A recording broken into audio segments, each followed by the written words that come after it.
Because if we're two wild people, man, I don't know. We can be, not all the time. We know when to dial it back. Very true. I'm reckless till I know my point.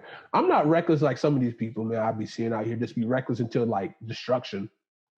Facts. I'm chilling right now, especially right now, because going back to the big topic today.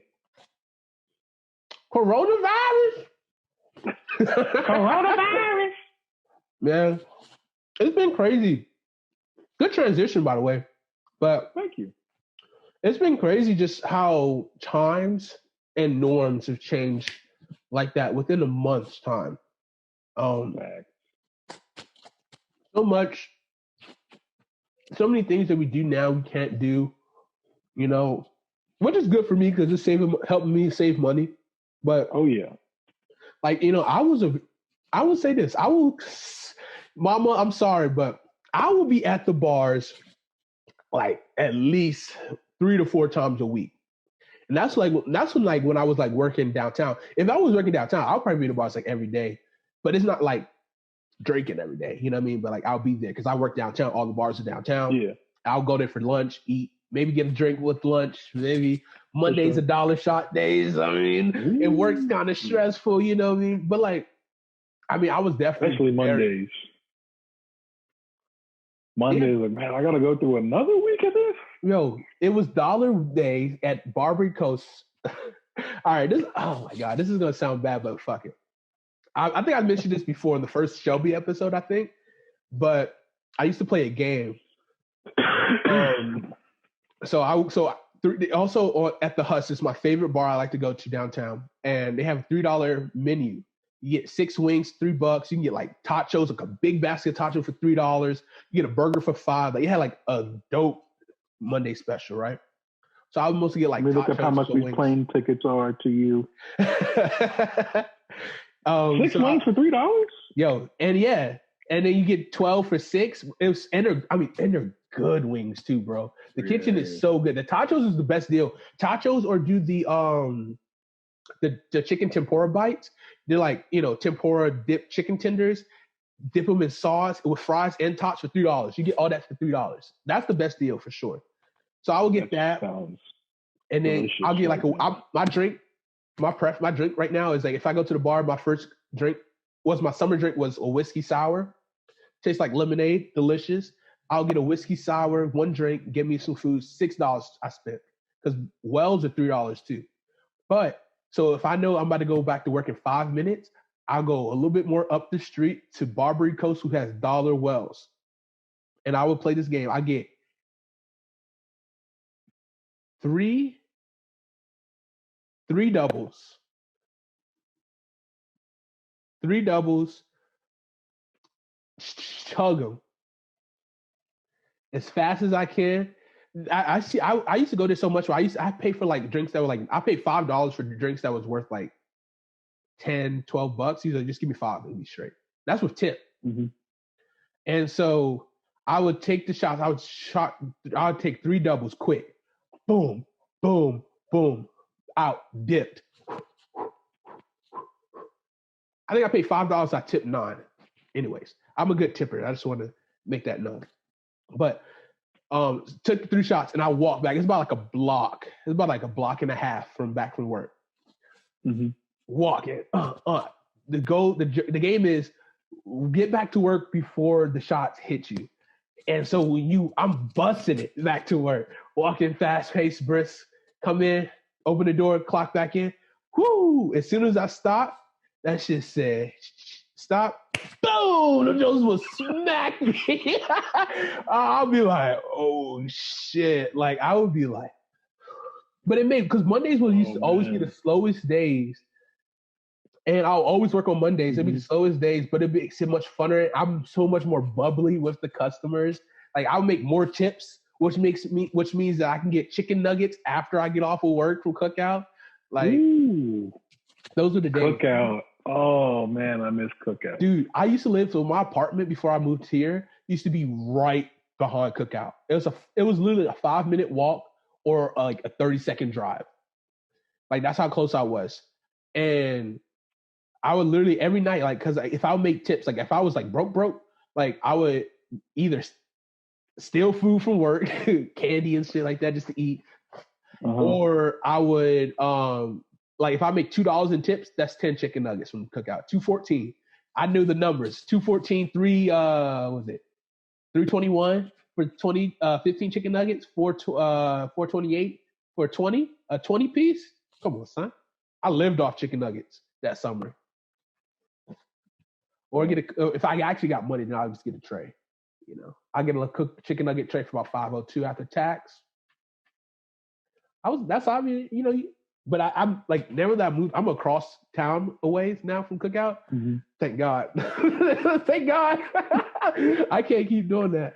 I can't keep doing it. But no, that's an extreme test of willpower right there. Yeah, it is. I mean, now I'm closer to Taco Bell, but it helped me. I literally was in the middle of everything. Like my circle would be Cookout, Taco Bell, McDonald's, and then Wendy's was a little bit further up the street.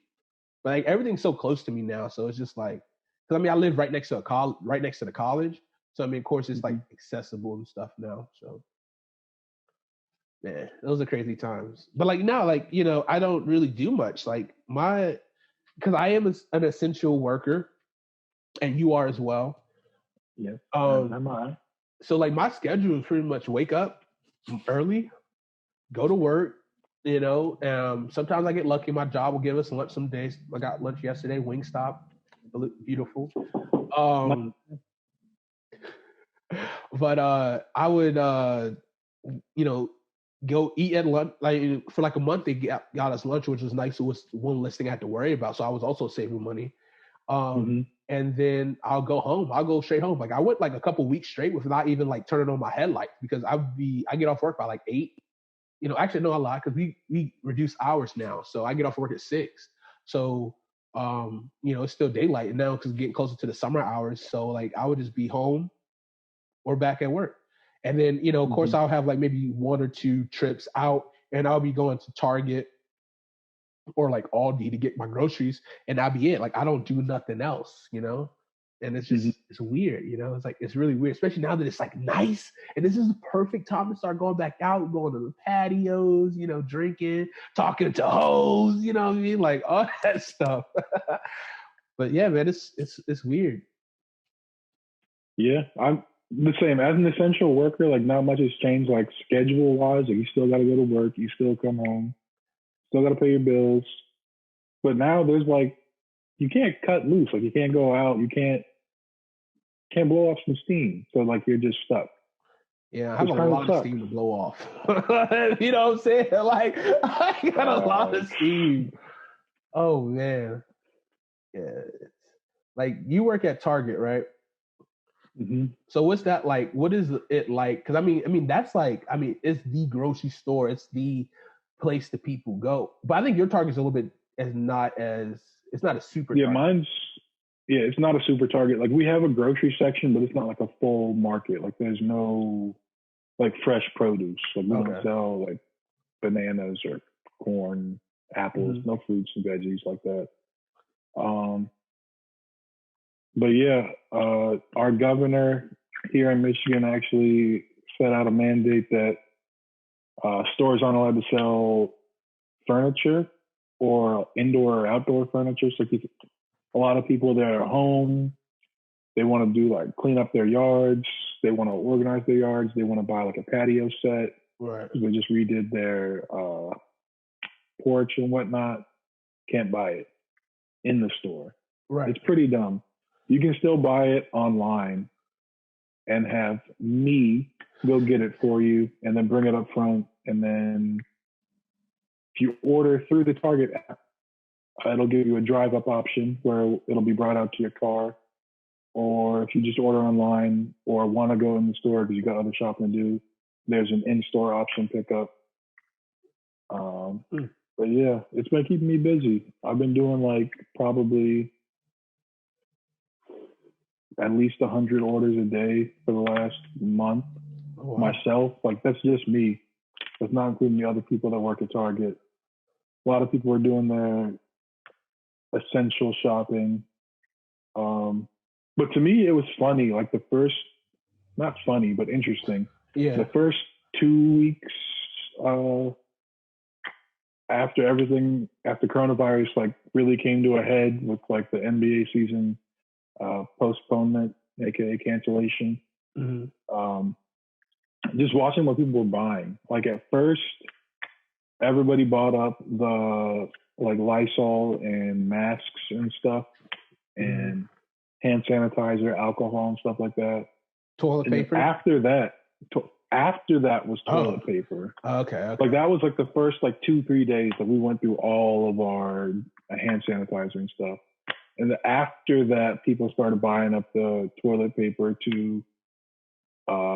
Then after the toilet paper, like we sold out of the toilet paper, so like we still are selling out, but like in terms of the number of things I was grabbing a day for people, toilet paper went down after that just because we didn't have any toilet paper from the buy. Right. And then it switched over to like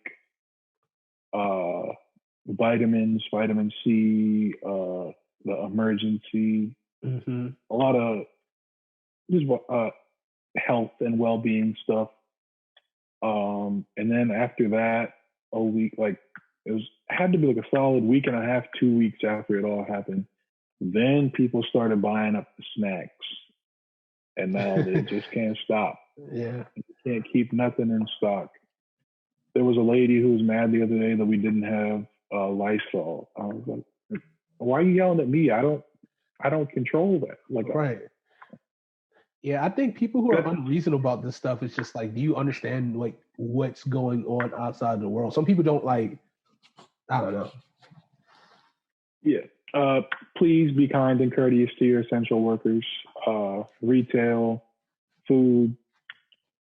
I just went to Taco Bell yesterday. I noticed for their safety and the guest safety, like they didn't take my card from me. They held the card reader like out the window, like in between the window and my car window. And I stuck my card in, and that's how it was done. They put my bag on a tray and like slid it down towards me. Where was this? Kind of weird. Taco Bell. Oh, Taco Bell. I mean, that's good. I mean, they're taking precautions, you know, like it's like, I think being an essential worker is one of those things where it's like, yes, I'm like happy that I'm still working because like, yeah, no one wants to lose their job and to not be able to pay for rent and stuff like that. Right. But at the same time, it's like, you're kind of more in the risk to lose your job or to stop working because that you're in the line constantly, you know, and you want to do what you have to do to protect yourself and to make sure that you can, you know, stay healthy and whatnot. But it's a weird balance. Like, you know, like my job, I work at Spectrum, which is like cable, TV, stuff like that. And so and I'm a greeter, so I deal with everybody. Like, you know, and so I have to kind of like, because what the government mandates here is that we can have like 20% of our, I guess our capacity, whatever for the limit. So that's 17 total people. We're like a little storefront, super small storefront. And so I have to be on it like all day long. Like I have to make sure that like, you know, I'm pretty much being a bouncer, you know, if I want to like, once this is over, I can be a bouncer like at the club or something. But, you know, that's kind of, it's exhausting for me, you know, and like, just like making sure, cause like most time we are a high traffic store because we're the only store in our area. The next closest one is like Myrtle Beach or Jacksonville, which is both for hour distances from us.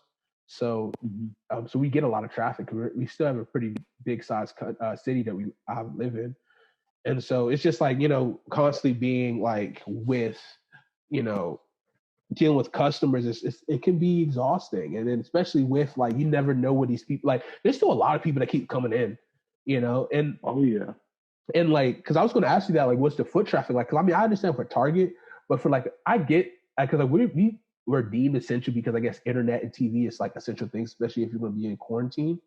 But you know, there's a lot of people are just coming in just to pay bills. And like, yo, you can like we have so many ways to do everything. Like there's like when I had Spectrum, I literally went to Spectrum twice during my entire year of having Spectrum service. Once to pick up equipment, and the other time to drop off my equipment. I pay all my bills on the app. You know what I mean? Like I took care of everything without having to talk to nobody. You know what I mean? And so, but I mean, I get it. Yeah. that's something people need to be aware of, though. Like, because of what's going on with this virus, like, you need to do everything you can do to limit not just your interaction, but like other people's interaction. Like, yes, we're essential workers, so we're still at work. But the less people we have to come in contact with, the better it is for everyone. Right.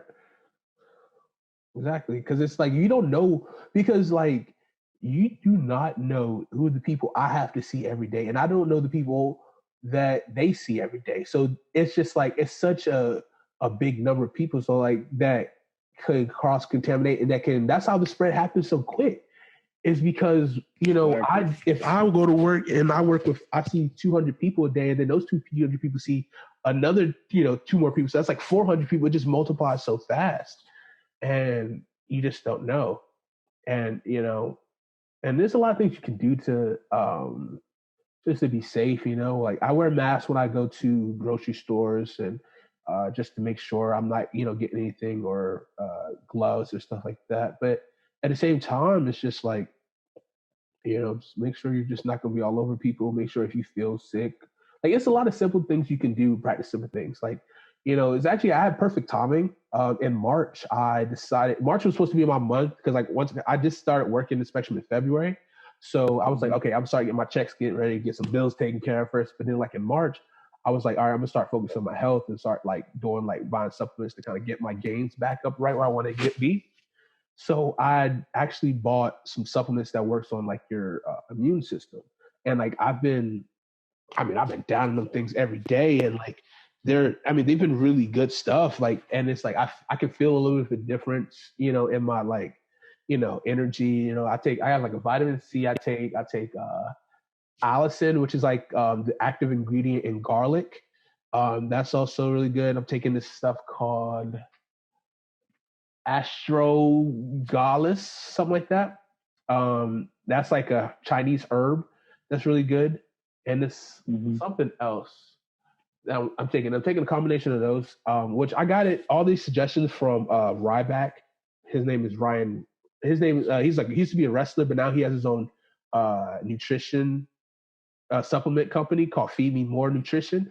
And like I just happened to watch like IG or YouTube live that he did, and he was coming out with immune support, but it's not coming out till May. But he's like, until that comes out, here's some of the supplements I take every day.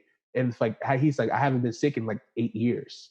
I'm just like, oh wow, okay, so that's pretty cool. So, and of course, I want to invest in it. It was I paid probably like $20 or $30 for everything, and they're both like uh they last for like 2 months. Like at least like some stuff I have like 200 capsules. I take like maybe once or two a day. So that's like, the 3 month supply. There's some stuff I probably would have to get in like a month or so. But it's like that's like pretty cheap, especially to kind of build your immune system and to constantly keep boosting your stuff. Then I've been focused on eating more fruit and like more fruit for sure, especially like oranges and stuff. I'll get like canned fruit. Ooh, excuse me, canned fruit. And so just to kind of like, because like I know my diet can be trash, chips, cookies, Hey, eating fast food. So like, really focusing on these past month. Like I'm 2 months of like really focused on like not eating fast food much. I probably eaten fast food probably three times, three times in the last 2 months, roughly, at least on my own accord. That I consider fast food because I've been eating like Jersey Mike's, but that's from work. So like sandwiches, stuff like that, but like not processed, like high processed food or whatever. mm-hmm. So yeah, man, like I just, I've been taking it serious to like just to make sure I'm good because I know that like I'm gonna be working closely with customers, especially my demographic is elderly. That's the reason why so many people come in our store just to pay bills is because that's They're all they older. know. They don't really know technology like that, so we'll help them out. But you know, I had a couple tussles with some customers about stuff, man. And like I mean I shut it down, but like I had this one guy yesterday. It was actually just happened yesterday, and I was like I told him, hey, like Mm-hmm. because we our traffic has been dying down, but like this past week our traffic's kind of been up, more up than it was. It's not like where we used to be because we used to have like 30 people waiting. Like we used to have like super high traffic, but like I think I probably had like 5 or 6 people waiting, and this guy was just like trying to bust in the door. I was like, dude, you cannot come in here. Like it's like I literally was at 17 people. And like one time I even like overcounted, so I stepped out of the building just so I can like make sure like, you know, the numbers are okay. Mm-hmm. But it's, you know, he was just like, you know, I have a bad back. And I'm like, okay, like I'm sorry, but like there's a bench like outside of our job. Like you can sit on the bench, or I say I can even bring you a chair if you want. But he just kind of like started turning and walking away after I like shut it down. But you know, I'm just like, dude, like no, like even because it's just like, why are you trying to be like? No one else has really been that like disregard. Like I tell people that we have like limits. People like understand just because of like, you know, you watch the news. Like I've seen what's going on, and most people are not. You know, they, oh yeah, I understand that. But then people be like it's just I only had like 3 incidents of that, you know, in this past couple months. So haven't had to fight nobody yet. Yeah, for me, like our target's like it's a target, so it's fairly big. Our limit's like 200 people. I don't even think we count, to be honest.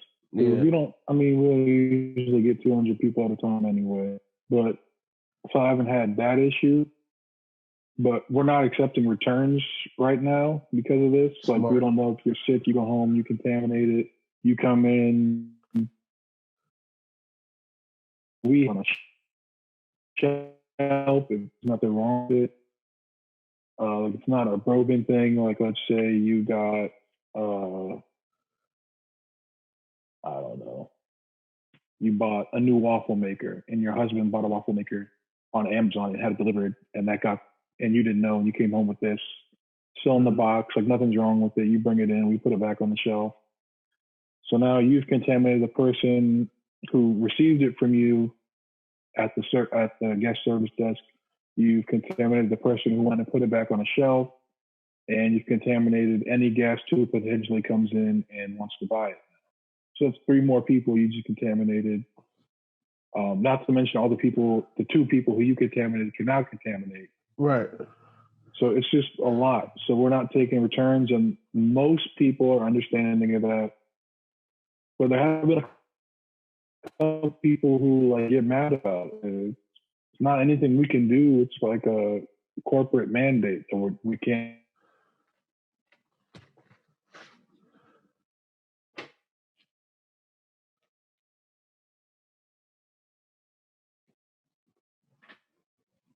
Rules that are you and themselves and everyone who potentially comes into the store besides you.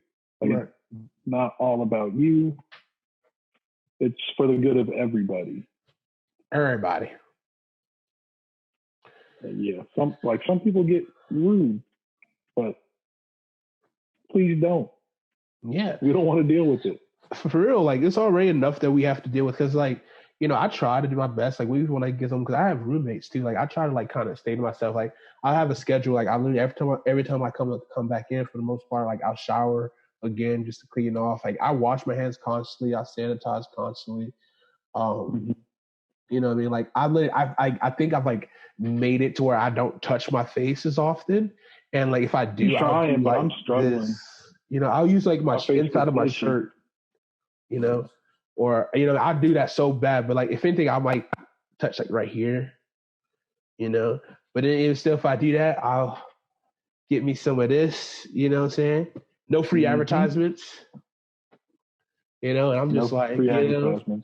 And we got this like our hand sanitizer is mixed with like we got this some hand sanitizer from that's strong from a brewery that's like 70% alcohol. Yeah, and we got like gallons of those things, like huge gallons, I think. So we're good to go for that.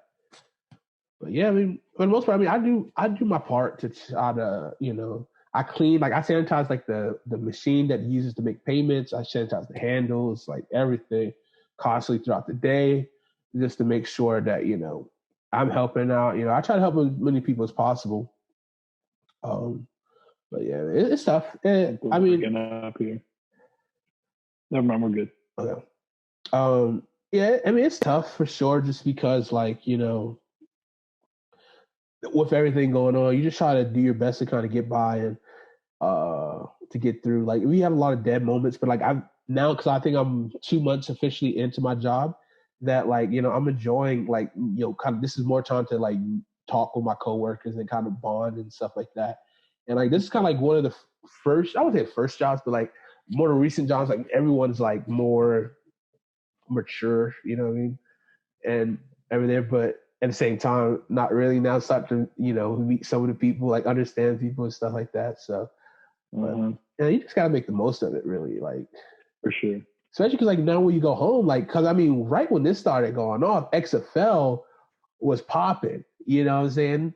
And that was like my biggest like thing I like to watch, especially my DC Defenders, which they had a sharp rise and then they had a sharp fall after a couple first couple of games, and they were back on the rise again. I think they were one place out of first place if they didn't lose to the who did they lose to? They lost to Tampa Bay Vipers. Like, come on, man, they were trash team. Vipers are bad, but like we're bad. Yeah. R.I.P. XFL. Yeah, I just saw today that Oliver Luck is suing Vince McMahon. Yeah, and Oliver Luck was doing great as a GM and like a commish. Like he would make this legit. Like I feel like, and I think too, one thing if they would have kept going is that they could have capitalized so heavily on the draft because those undrafted free agents. Because I think Pat McAfee was talking about this.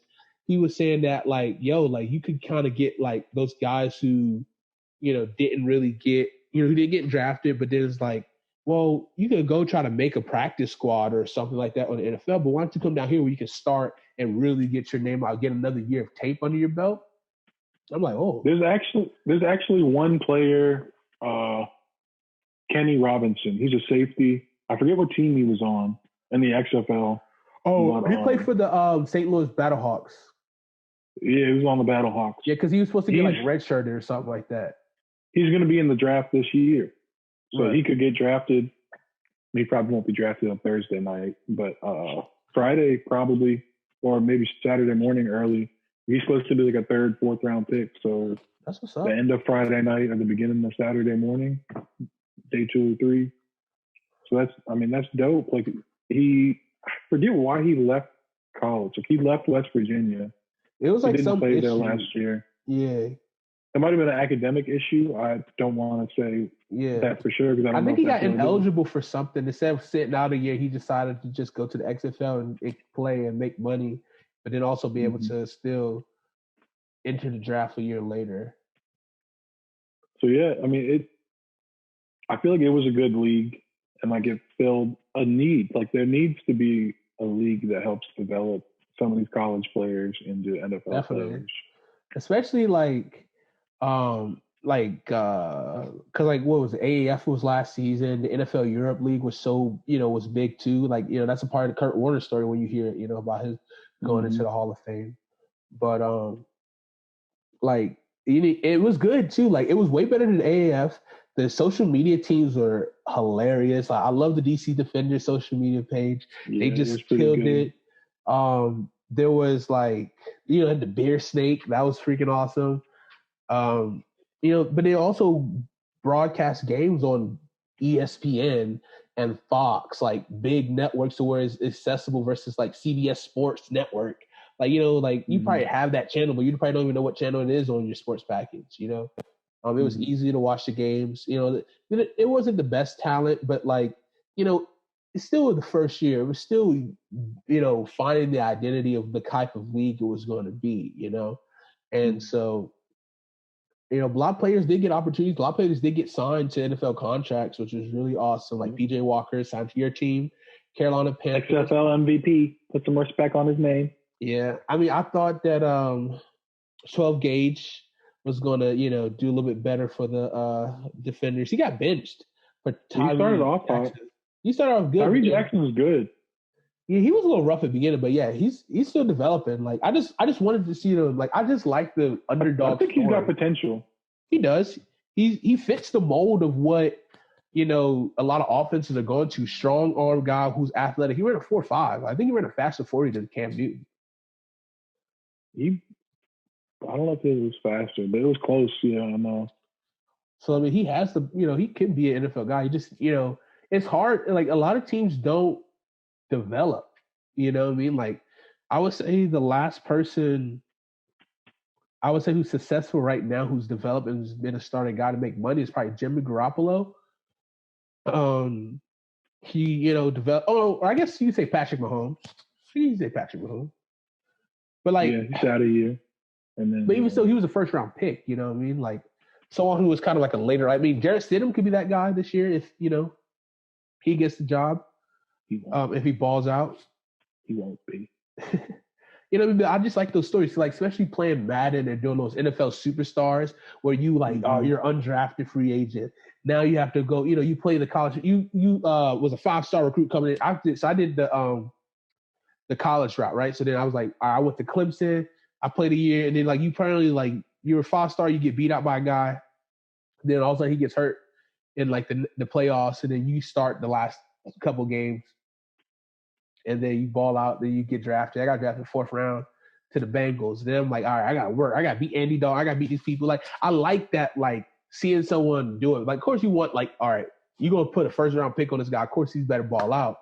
But like someone who kind of like, that's why like when Tyrod Taylor first, because like he was with the Ravens for a little bit. He didn't, he was good, but then he got the opportunity to go to the Bills, a new coach to kind of win the job. He won the job, and I thought he was going to do good. He did good. He was a good quarterback, but he just wasn't that like elite quarterback, So I like those stories, especially in sports.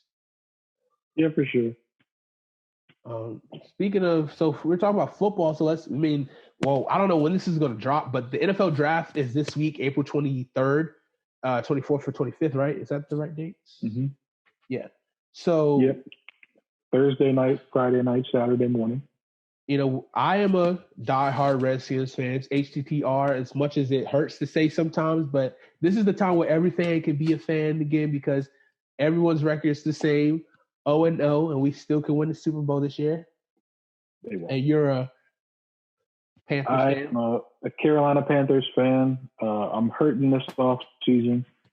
Losing Cam, Luke Kuechly, Greg Olsen, some staples of our team for the past 8 years? Let's see. 8 years for Luke, I think 9 years for Cam, and 9 years for Greg Olsen. And Ron Rivera. Oh, no, he should have been gone before last year. This man, he's a great man by all accounts. The players love him. He seems more of like a culture builder than a coach, though. Yeah. And his problem is, like, you can win with a head coach like that, but his problem so far has been he doesn't bring in good coordinators to delegate the X's and O's aspect to them. Right. He kind of just picks his friends, which I can respect, but it's not the best way to build a winning football team. And neither is playing your 1st round edge rusher at punt gunner, which he did with Brian Burns. For what reason, I don't know why, but Chase Young, get ready to cover some punts. I swear. If anybody he does that to, it would be Montez Sweat, because he ran the 4.4 and he's lanky. Oh, they both will. Oh God! But like, I'm more excited. Than one gunner, CJ. You need more than one. I know. I'm excited. I'm definitely excited for what he brings to the Redskins because we've lacked culture for so long. So that's why I feel like it is a good pick. It's someone that for sure what you're getting out of. If anything, he'll be a good step in the right direction, even if he doesn't pan out. But I think because we just lack culture and we need to erase a lot of that Bruce Allen era and the bullshit that we dealt with for so long. And I'm excited for Kyle Smith to kind of get his fingerprints on this team, to keep doing what he's been doing for the last couple of years without getting the recognition for it. Because he's been one of the head scouts, and I think he was head of college scouting, and we've drafted so well for the last 3+ years. Like if all our draft picks from last year pan out, we will literally have like people starting from like the whole entire draft. Like you found a lot of gems in the draft late, and so like Matt Ioannidis. Oh, Matt Ioannidis is a dog, and one of our best pass rushers don't get talked about a lot because of Jonathan Allen. And I mean, Jonathan Allen is a beast. He's like going to be he's our captain on the defensive line. But Matt Allen gets after the pass rush. He went to Temple when they had that nasty front seven with Matt Rule. They had that nasty front seven that just was like they had one of the best defenses in the league that year, or in the country. I guess that's how you say it with college football. But he's a great pickup. I mean, I love Dion. Oh my God, Payne. Daron Payne. Daron Payne. There you go. Thank you. He's a run stopper. Like, I mean, I just like I love our front seven. You know, we still are working on our linebackers, but we got Cole Holcomb, who was a 5th-round pick out of North Carolina, who ran like a 4.4 speed, but he just, you know, he's great at run protection. His pass protection is coverage is not the best, but he's still young. He was a 5th-round pick, and he had like over 100 tackles last year. And then if Reuben Foster gets healthy, Ron Rivera's going to cut him. I don't know. If he stays healthy and on the right path, yo, who wouldn't want to have Reuben Foster? If Reuben Foster didn't have all the issues, wouldn't. He could be the Thomas Davis and Luke Kuechly duo, Cole Holcomb and Reuben Foster. If he ruins it, I'm swinging on him. But we do have like 17 linebackers right now in the roster. We have a lot. You still got John Bostic, who played pretty well for us last year. Who else we got? Ryan Kerrigan, but he's going to be back to defensive end. So I think Ryan Anderson is also going to go back to defensive end because we go into a 4-3. Yeah, Ron Rivera. He ran a 4.3 almost the whole time he was in Carolina, but I think with the Chargers, he liked the 3.4 when he was their defensive coordinator. So I don't know what he likes more. No, we're definitely going to do the 4.3. It's been already confirmed. That's already been confirmed. No, I know that. I'm just saying, I don't know if that's he's just doing that because of your personnel. Oh, that's just what he wants. But we switched to a 3.4 last year because that was apparently what he wanted to do. Was he wanted to run a 3.4 because that's what he ran in San Diego when he was their defensive coordinator, and it did not work well. It was our worst defense by far. Obviously, we had some injuries on the defensive line that didn't help. Yeah. Kawan Short, our best defensive tackle, got hurt and missed, I think, 14 games. Cam was hurt. I mean, yeah. Put the defense in bad positions. We definitely was in that same position last year too. Last couple years, we have so much talent, but you know, when you lose Alex Smith, like before Alex Smith got hurt, we were 6-3 in first place in the NFC East. You know, and that's what I mean. I'm glad Jay Gruden's out because Jay Gruden's a good coach. I mean, I hope he does well in Jacksonville, which is not looking good for Jay Gruden right now. They literally train all their talent away, but thanking for Trevor. That's smart. Well, not really. They got Gardner Minshew. He's not good. Have you seen that defense right now? No. It's like Miles Jack, Josh Allen, defensive end from Kentucky, not yeah. I know you're talking about. Bills quarterback Josh Allen. And then Taven Bryan, the defensive tackle from Florida, I think. I want to say. They have like three, like, well, technically they still have Yannick. Yeah. Who knows how much longer they'll be able to say that. Right. Are they having cap issues? Because they got rid of so many people. Unless they're probably still on the books for Nick Foles' contract for at least. They still got a lot of Foles contract. Who else? I don't think they were like really hurting for cap space. That's what I said. Just pay the man. Because Tom Coughlin is out as senior VP, right? I think so. But did you see yesterday Yannick got in a fight with the owner's son, who I think is Tony Khan? Yeah. No, I didn't see that. I want to say he's the GM, but Well, yeah, he's not in the GM. He does a lot of like stats, but he also team president or something. Yeah, he does a lot, like day to day. He also has an analytical company, and he also runs one of my favorite wrestling promotions, All Elite AEW. Yeah, that's funny. Yeah, he got in a fight with Yannick on Twitter. Yannick was like, "Just trade me," and Tony responded, "Like you're not helping your case. You'll be traded when we get good compensation, which this isn't contributing to." Right. Basically, like, we're not going to trade you unless we get a first round pick, and with you acting like this, nobody's going to trade anything good for you. So stop it. Which is an interesting public spat. Yo, I fucks with Tony though. Like when he and Randy Orton got into this Twitter beef, he snapped hard as fuck on Randy Orton. Because Randy, he was like trolling about something, and he was like, "Oh, I think it was an article about how his dad was." It was like an old article about something like some bad business his dad did, like in London or something like that.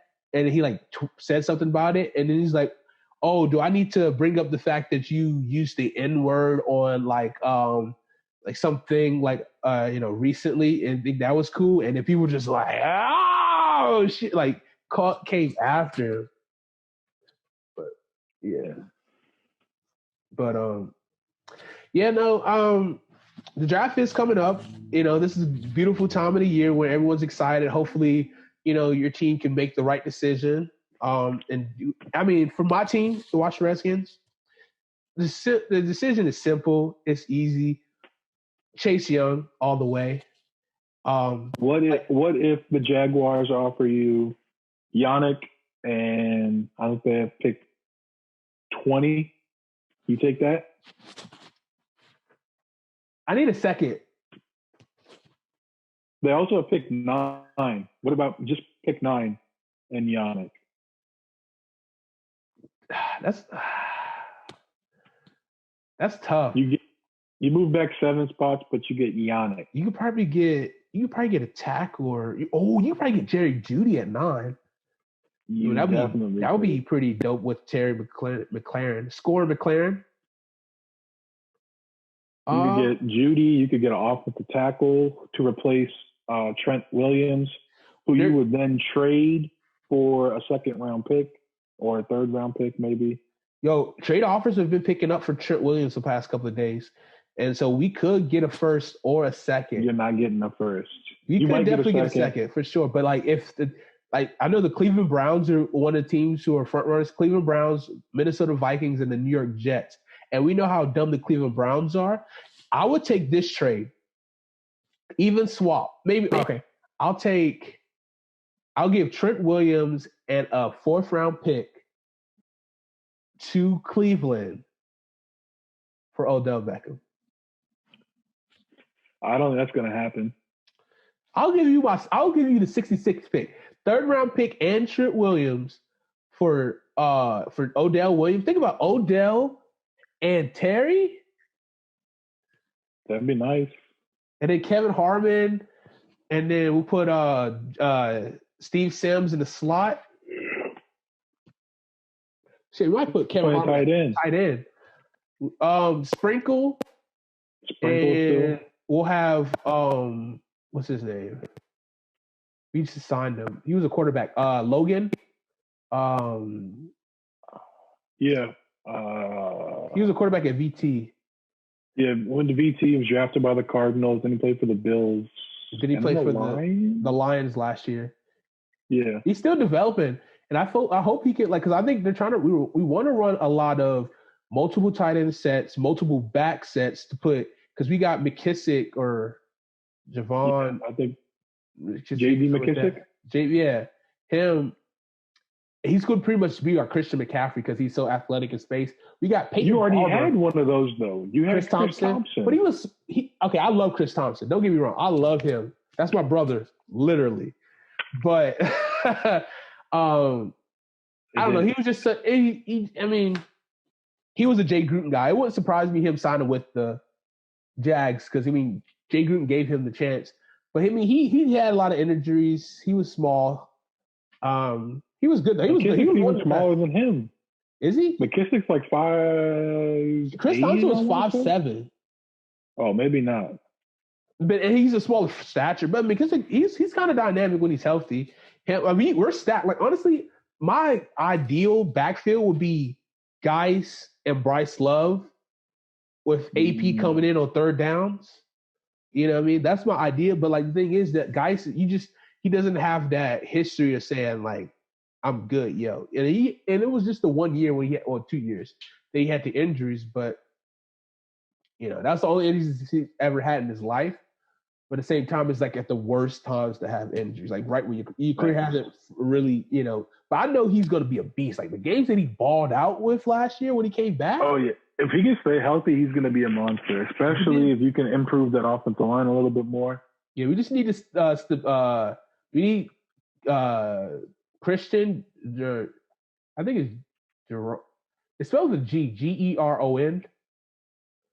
Oh, I don't know if it's Geron or Garon. Yeah. But the dude from Louisville?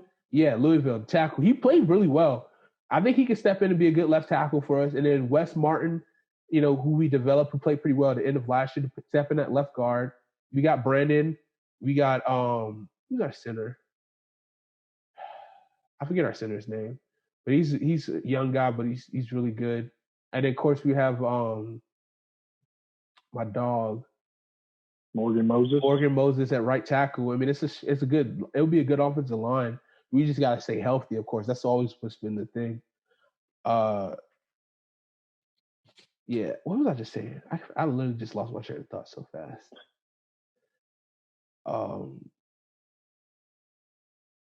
Crap. Who was I talking about? What were we just talking about? Football? Oh, running backs. So yeah, because we have Bryce Love. He's been in our system for a year, but now it's a new offense. Bryce Love was a Heisman running back. He can catch out the backfield and is that change of pace guy. Like guys in love, like, I would love that to be the future. AP is going to be the perfect, AP's still going to get his carries. AP's still a dog. You know what I'm saying? This is what I would love to see. And I love AP, and I would hate to say this, but I want to see Geis and Love really ball out with McKissick as the third down back. And then they trade AP before the season starts so he can get reps at like another team. Who's going to trade for Adrian Peterson right now? Like I can see like the Dolphins or like a backup back for the Chargers, maybe. The Dolphins got like 18 picks. They're not about to. I guess that's more reason why they could trade for him. But I'm saying like it'll be after the draft. It'll be a training camp trade or like, you know what I mean? Like they'll release him or something like that just so he can get another squad like at a good time. Like I love AP. AP balled for us, the last 2 years. But it's just like I want the young guys to get their shot. You know what I mean? Yeah, I feel you. And I also want to give respect to AP I love him. I want him on the team. Don't get me wrong. This is just a not perfect scenario because I just want, we can have a three-headed back, but like it's a four-headed back is going to be hard to do, especially in the NFL, And Geis is a thumper. He's a guy who gets better as the game goes on, just like AP. But then Geis is like, not Geis, but Love, I'm so excited for him to get the opportunity because because Bryce Love and Christian McCaffrey played together at Stanford for a year, right? Like, come, and then, you know what I mean? Like, I feel like him, because Geis got speed too. Geis got speed, but Love has 4.3 speed. Oh, well, it's probably 4.4 right now because of coming off the ACL. See, that's why I feel like McKissick's like the insurance policy for Bryce Love. Like, I don't even know if he factors in if Bryce Love is healthy. You might just cut him and roll with AP, Geis, and Bryce. We also got Peyton Barber too, or that's his name. I forgot about Peyton Barber. And he's definitely going to be the odd man out. But he could be that thumper too. You know what I mean? Like, you know what I mean? Yeah. I think I'm like using the fandom to like where I feel like Geis and Love are just going to pan out. And that's why these guys came in, because these guys who know how to play and they've played, but I love Geis so much. He's just such a lovable guy. Like he's a fan favorite. He's so good. But we just need to figure out the tight end position. Logan Thomas. Thomas. That's it. Yeah, there it is. I couldn't think of it for some reason, but I knew who you were talking about. Yeah, and we got him, and then we also got someone else, like guys who can like thrive on their 1-year deals type contracts. And you should pick up Trey Burton. The Bears just cut him. Yeah, we saw that, but they don't like his injury history. Also, I mean, OJ Howard was a guy that that might be, depending on the price for him, be interesting. They were looking at, but if anything, Trent Williams for OJ Howard. Who says no? No. If anything, I would try to get Thaddeus Moss in the 4th round. I like him, but I don't know if he'll be that good. He's just not that like athletic. Yeah, but that's why he's a tight end. He's Randy Moss's son. But I mean, think about that. But let's think about this, right? Let's think about the pick of Thaddeus Moss, right? You get him developed, hope he's good for at least 3 years. But what you can also have is you'll have Randy Moss as an outside wide receiver coach to give tutelage to our young wide receivers. Our wide receiver core is so young. They're like literally all rookies. They're all going to be in their 2nd year next year. We got McLaren, Kevin Harmon, Steve Sims. Trey Quinn is he's not a rookie, but he's still Trey Quinn. I want him to ball. Going into year 3, right? For Quinn, he's a year older than those guys. Yeah. I want him to ball, but Steve Sims showed that he's a way better slot receiver. He's shiftier he's more explosive. Trey Quinn is that, slot receiver who's, he can depend on him to catch the ball. He's dependable, but he hasn't shown that dependability. He can run routes inside and out, but he might be one of the odd men out. I still love Cameron Sims, who made the squad a couple of years ago. Came out of Alabama. He just wasn't, because they had so many wide receivers out of Alabama. But then we might get KJ Hill from Ohio State, another weapon that Haskins loved from Ohio State. So I mean, it could make it harder for these guys to make the team. I love these guys because being a fan and everything like that. But when it comes to competition, Mm-hmm. But yeah, I feel you. What do you think? I don't know what the Panthers are going to do, but you guys have a lot of options. I feel like it's going to be disappointing, whatever they do. Sad boy Panthers fan. Isn't that what your Twitter handle is, or something like that? Yeah, sad Panthers fan, and I got the crying frog with the Panthers hat on. I feel like, I don't know. I think year 2 is going to be a good year for you guys, but this year is definitely going to be one of those gutting years. Like our team is bad, so I thought we were tanking, and then we go out and we sign Teddy Bridgewater, we sign Robbie Anderson, we signed Keith Kirkwood, and we signed Seth Roberts. Mm. And we traded our second best offensive lineman, Trey Turner, who's like a 5-time Pro Bowler, and he's like 26, right guard, for Russell Okung from the Chargers, which I don't get. I guess you guys are trying to still fill that left tackle void since Khalif retired a couple years ago, right? No, Khalil didn't retire. We cut him because he sucked. He played for the Texans last year. Oh, I thought he retired. No, Jordan Gross retired. He was our left tackle. Jordan Gross. That's okay. He only played like a year or 2 with Cam, I want to say. And then since then, we've had mostly trash or had one good year. Michael Orr, when we went to the Super Bowl, he was solid, right. But he wasn't like amazing. Yeah. Like Cam Newton was done dirty by Ron Rivera and the Panthers. More Dave Gettleman too. Well, it was Marty Herney and Dave Gettleman. And I don't get what the Panthers are doing. Marty Herney was fired because he was a bad GM. And I he brought in Dave Gettleman to clean up his mess and get us out, clear the cap space. He did that, by doing some unsavory things like unfranchising tagging Josh Norman. We're tied a lot in a lot of things, huh? Carolina and the Redskins. Kind of, but it'd be like if who's your new GM who's not officially a GM? Kyle Smith. Kyle Smith? Yeah. Okay, so imagine Kyle Smith gets you to the playoffs twice, but he cuts like Kerrigan, and then we'll say, who's the corner you drafted from UCLA? Oh, Fabian Moreau. Let's say Fabian Moreau has a really good year 3 and year 4, which is what he's going into, right? I think he's going into year 4. Year 4? I think this is his contract year, I want to say. Okay, so imagine he balls out now, you franchise tag him and then unfranchise tag him. But you make the playoffs twice. This is year 1 of Kyle Smith's reign. Mm-hmm. So you miss it the first year, make it 2 back-to-back. Miss it again, cut him, and then bring back Bruce Allen.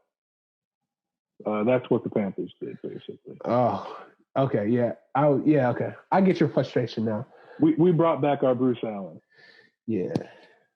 Because there was talks before, like a lot of this stuff going on that Marty, was it Herney? That they were trying to bring him in. I'm like, why? Like, we have guys here like who've been. I hope that was true. I wanted to take him off our hands. I don't, because Kyle Smith is doing a great job. He's been doing a great job. We have another guy, Eric. He was like really good. Eric something, I forgot his name, but he was like our lead negotiator. Like, these are guys who've been like groomed in the business for so long, and it's been getting raised like by like a bunch of people across the NFL that just hasn't like like the Redskins organization has breed so much talent, and they just been in weird situations to where like we had them so young, and before we were able to actually capitalize and get these right talent in the right places to help us. Like, I feel like the Redskins have been a developmental team for the rest of the league, while we keep getting shit on for years. You know what I mean? All right. Better yet, this is the more accurate comparison between the Panthers and the Redskins. Kyle Shanahan was your offensive coordinator and left, and now he's one of the best coaches in the league. Things a little bit, don't it? I guess so, yeah. That's our Sean McDermott, only he's a defensive mastermind, not an offensive mastermind, doing big things up in Buffalo with Brandon Beane, who was our assistant GM, who we fired Dave Gettleman after we let Brandon Beane go to Buffalo. Didn't make any sense. So better yet, imagine Kyle Smith. Yeah. Leaves right now because you don't make him GM. And then he goes to the 49ers. Well, the 49ers are already good. No, they were not. When the 49ers? No, right now. Oh, right now. Okay. Right now. I think he said like how like when Shanahan went over, like, he. No, they were bad. Yeah. But imagine Kyle Smith was the one who was drafting for the 49ers, while Kyle Shanahan was coaching them up and got them in the Super Bowl. That's basically what the Panthers let the Bills do to us. They took our best front office guy and best coach. Yeah. And we left with nothing. You don't like Steve Wild? Was it Steve Steve Wilks? Wilks. They wanted to try to get him to DC. He was a really good DB coach, but then when they made him defensive coordinator, I don't think he was ready for that. Like, his stats didn't look bad, mostly because we had a really good defense. And then the sack totals were up because he used a lot of DB blitzes. Uh-huh. He blitzed a whole lot. I think we were the highest blitzing team in the league. He washed out in Arizona. I don't think he got a fair shake there. Did not at all. Yeah, I feel bad for him. I don't think he was the best coach, though. Sean McDermott was our defensive coordinator. He was the first coach to leave. Then Wilkes left. And I guess the Cardinals hoped they could capture that Bills magic that McDermott brought with Wilkes. They were unable to. They didn't dirty let him go. I think he's with the Browns now. Or no. I think he's with the Browns? chilling. He was with the Browns last year. I don't know if he's back or not. I'm not sure. But yeah. So it's just tough seeing coaches you develop and front office person who's been in that front office for years and like cut his teeth in that office, drafting, looking at draft prospects, scouting, and then seeing them succeed somewhere else, and you go back to a retread.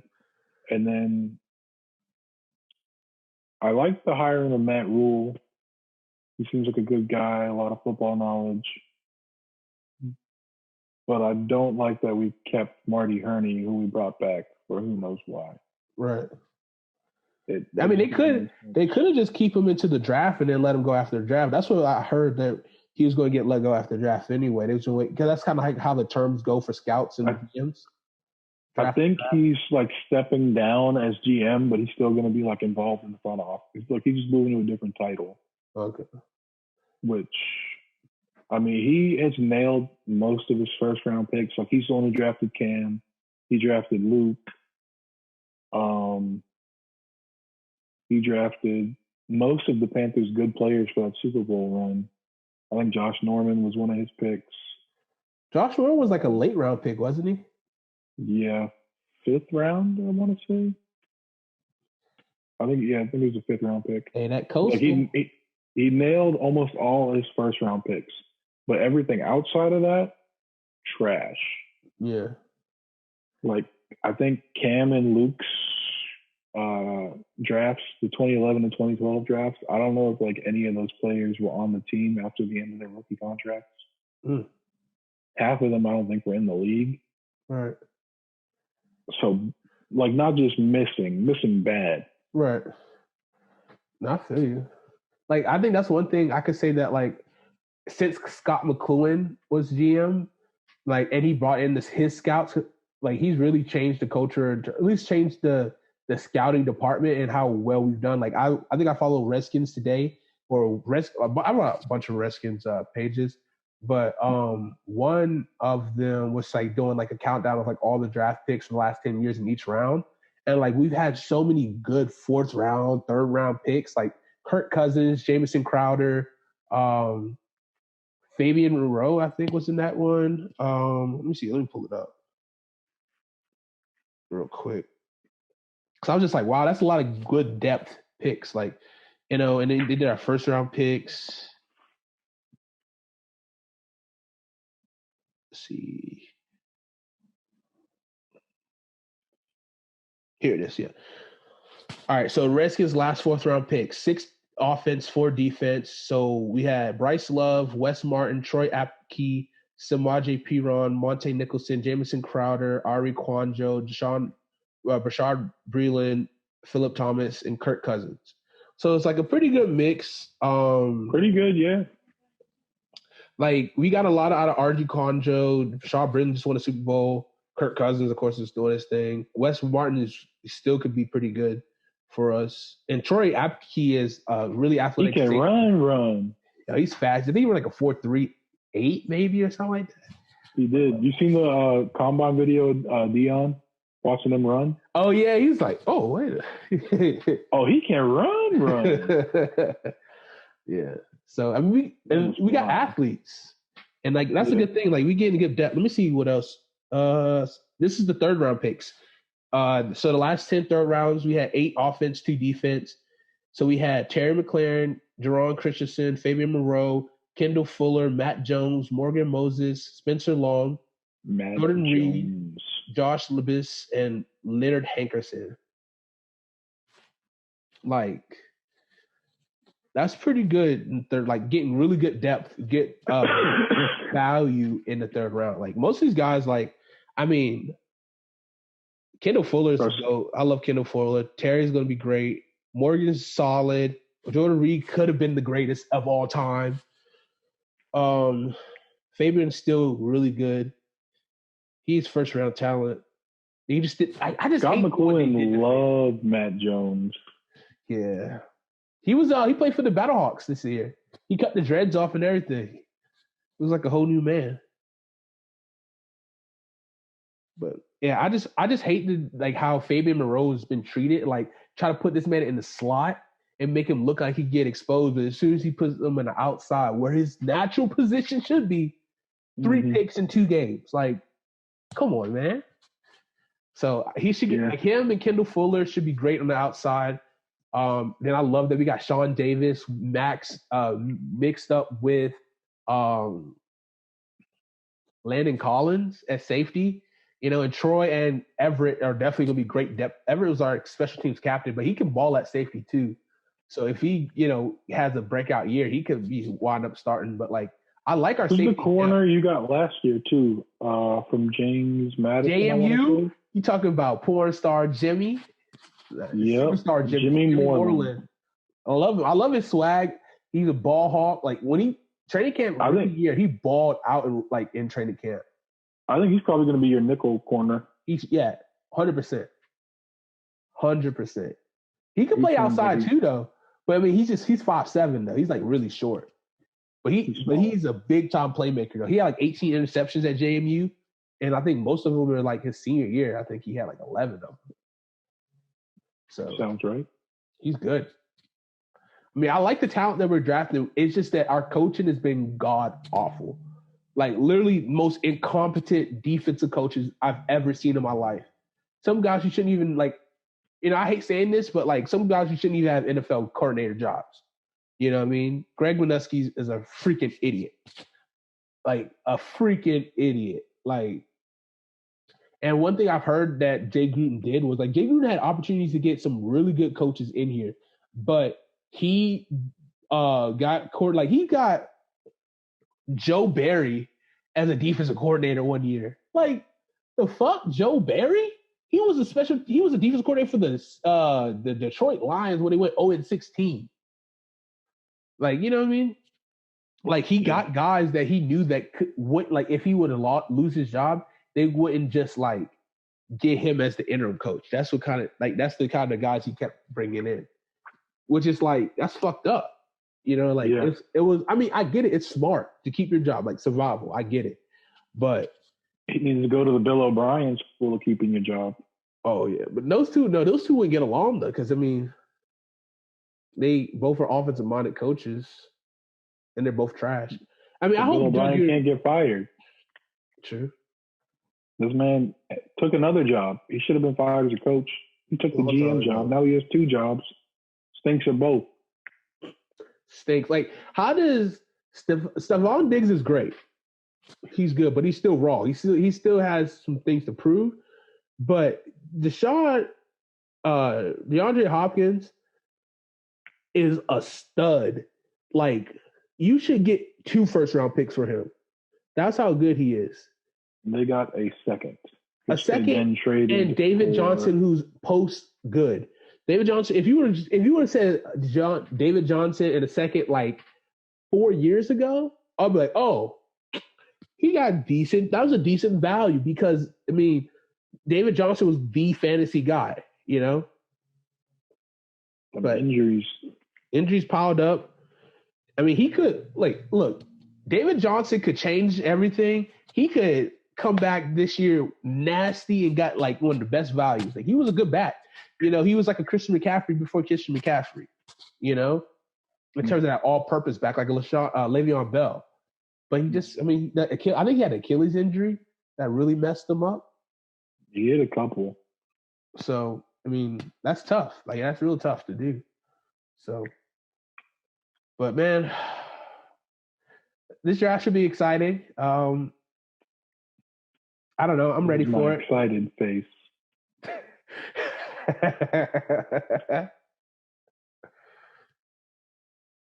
But I'm ready for Marty Herney to kill my hopes and dreams again.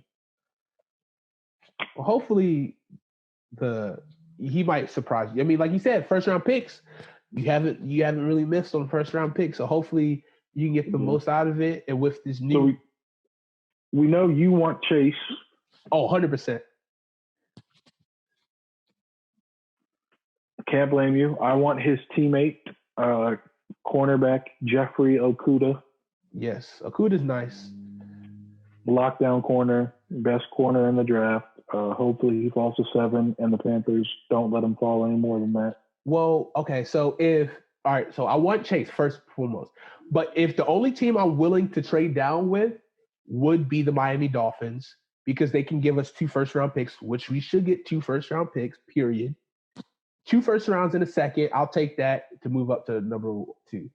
2 first rounds, a second, and a 4th. I'll take that. 4th or 5th. I'll take that trade. And then if you trade down to 5, either Isaiah Simmons or is it Isaiah? Isaiah Simmons or who did you just say? Okuda. I would take those 2. Maybe Andrew Young or Thomas from Georgia. My dogs. He's a stud. He's a stud at tackle. I like Mekhi Becton a lot. Is that the one from Iowa? No, he's Iowa's Tristan Wirfs. Okay. Becton's from Louisville. Okay. Oh yeah. Okay. He's big. He's really nimble for his size. Dude's huge. He's like 6'7", 6'8", I want to say, 350 pounds. But everyone's saying that Trent is definitely. They said Trent's going to be the first tackle off the board in the draft. Trent Williams. If he gets traded, we'll see. Oh no, it's picking up. People say it's going to sources are saying that it's going to get done by he's probably get traded during the draft. So yeah, I don't think he'll be the first. He's not going to get traded to a pick before any of them get drafted. You never know. You're not getting the top 10 pick for him. Stupider. Hey, call Bill O'Brien on the phone. You say you need to protect Deshaun Watson, right? He doesn't even have a first-round pick. No, they don't. He can figure something out. He'll figure something out to get some stupid value. This man traded 2 first-round picks for a player he didn't have an agreement for an extension with before he traded Larry Tunzel? So now this man's about to walk after this year, and they're about to have no first-round pick again next year. Culture. He literally stinks. They need to fire him. Make Deshaun the GM. Facts. If you want any chance of relevance, I would fire him today. Null and void that trade, because I don't think Nuke had his physical yet to make the trade official, because that's a loophole. A lot of free agents haven't got the physicals done because of this whole Corona thing. I would null and void the whole bitch. I'll fire the whole goddamn kit and caboodle right before the draft starts. Get that trade back in here to get Watson, and I will work a deal to get Urban Meyer as your head coach. No, not Urban. I'd rather get Lincoln from from OU. Yeah. I mean, yeah, but Lincoln ain't gonna leave. I would say, because it's the whole contract stuff right now. At this late in the juncture, you can get Urban Meyer for a couple years before he fakes another. Let me not say that. Facts, though. Before he, changes his mind and not want to coach again and retire. But he can. Urban Meyer was out here letting Aaron Hernandez shoot at people at Florida, and was able to keep it locker room under wraps. Did he though? They definitely had a lot of incidents in Florida, but they won national championships. They did. Then once all the stuff about Florida came out, he had the heart condition, went to Ohio State. Heart condition came back after those allegations came out. So you get a couple good years out of him. Get Deshaun to the ship. He'll bring in good coaches. He has good connections to, and he's a good person who knows talent. Don't get me wrong. He knows talent. Is he ethical? Absolutely not. But, I feel like I can see him utilizing Deshaun Watson to his fullest potential. And he knows how to recruit. He can get players to Houston. And recruiting in the NFL and recruiting in college is way different. It is way different. But at the same time, I think he can build excitement. He has a lot of guys who he coached, Florida and Ohio State. That he knows the guys who are still balling, like, you know. But we'll see. I can see if Ron Rivera doesn't pan out in 3 years, Urban Meyer, the way he's been talking about the Washington Redskins, and if Haskins still balling, he will be still balling. I believe in Haskins. I mean, he's 20. Like, he just turned 21, I think. He's super young. Y'all about to draft Tua. Hell, bro, if we draft Tua, I would be hella mad because I just can't trust Tua, man. Like, I'll be more comfortable trusting Alex Smith than Tua Tagovailoa. And that's a hot take. That is, because can Alex Smith walk? He can. He's training right now. He's training for a comeback this season. He's not coming back. He just has to act like he's coming back so he can keep collecting those checks. Nah, he still wants to play. I think he wants to get paid. Dan Snyder said that he is forever going to take care of Alex Smith because of like the injury, and he wants to make sure, like, that even like if he can't make a comeback, that he will transition him into a front office position or like a specialist, like assistant, to make sure he's good to go. Which that's something I respect.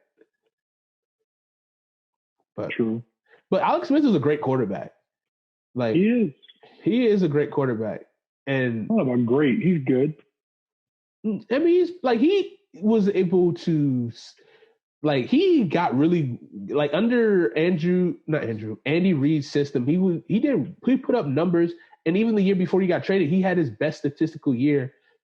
Even though in the playoffs he wasn't the best quarterback, but he still was a great quarterback to where that he almost was labeled a bust, worked his butt off, and kept getting better each year. As like, he was a quarterback, like, I would say Tom Brady caliber, to where he kept getting better, but not to the level of the success that, like, he's like a game manager. Like, he's never been. I hate that label, though. I hate that label. But he is, though. Like, he's not a playmaker. But he was slinging it, though, that last year. That last year, like a year after he went a whole season without throwing a touchdown pass to a receiver. Yeah, but he did that. He did. I know he did do that. He did do that. 16 games. Not one touchdown pass to a receiver. But Travis Kelce, though, come on, it's Travis Kelce as your tight end, and Kareem exactly Hunt as like a running back. I don't think Kareem Hunt was there yet. I think it's still Jamal Charles.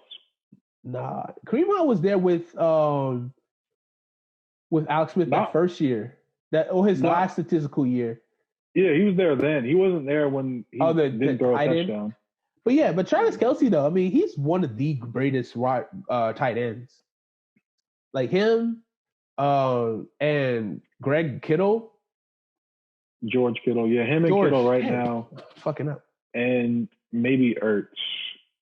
Probably I hate Zach Ertz. I hate too. Zach Ertz with a passion. Yeah. Him and Jason Witten. Just always seeing to find the crack in the zone defense on 3rd and 8. And they just get that catch, and it's like a new first down. It just keeps happening over and over and over again. How is Jason Witten still playing? I don't know, because I guess maybe when he thought he could just retire and be an analyst, people were like, nah, we good. No, you suck. And then he went back to the Cowboys, and they were like, hey, you suck. And now he's playing for the Raiders. Which is a perfect team if someone who sucks plays for. I like this guy, man. Like, he got grit. He loves the game of football. Even though he can't go, he has grit, man. Listen, man. John Gruden. Because Will Compton, I love Will Compton. He was a Redskin, and then he went to he was like star for us with him and Mason Foster for a couple years. And then he went to Tennessee Titans, then lost that job. Then he came on with the Raiders end of last year or some end of the season and balled out, played pretty well for that system. He's like a Ben Boulware, yeah, type player where he's not the most athletic, doesn't have the size, but plays with passion, but he's a smart player. Mm-hmm. So Keith's favorite player of all time. Yeah. Man, love that man for sure. He looked like he changed his style. Well, he changed his style, but he just drew the beard out just so he can be exactly like him. But man, this has been real fun. We went It's been a long time. yeah. But I mean, it's like when, it's easy to talk to you. Like, this is stuff that we talk on the regular. So, you know what I mean? So it's kind of hard to condense, for like for a podcast, because we just got so much like we can talk about and just go on about. We've been going at least 4 hours. Yeah. Or at least like before, I think we were recording for like 2 hours, but then like we was talking. Maybe, I don't know. We've been doing it for a while, but this is good. This will definitely be 2 hours, 2 episodes for sure. So yeah, yeah, we went in for sure. I mean, because we got a little bit of the draft. We really covered a lot of good stuff. So this is perfect because this episode is going to be great content to just flat out, all through social media, and so. But speaking of social media, do you have any social media that you want to plug or anything you want to plug for the people at home? Yeah, I'll go ahead and plug my Twitter. It is at John, JONE _ the leader. Follow the leader. It was my thinking when I made this when I was like a junior in high school. I thought it was very clever, but no one ever gets it. So apparently not. So at John JONE _ the leader on Twitter, and I believe Instagram is the same.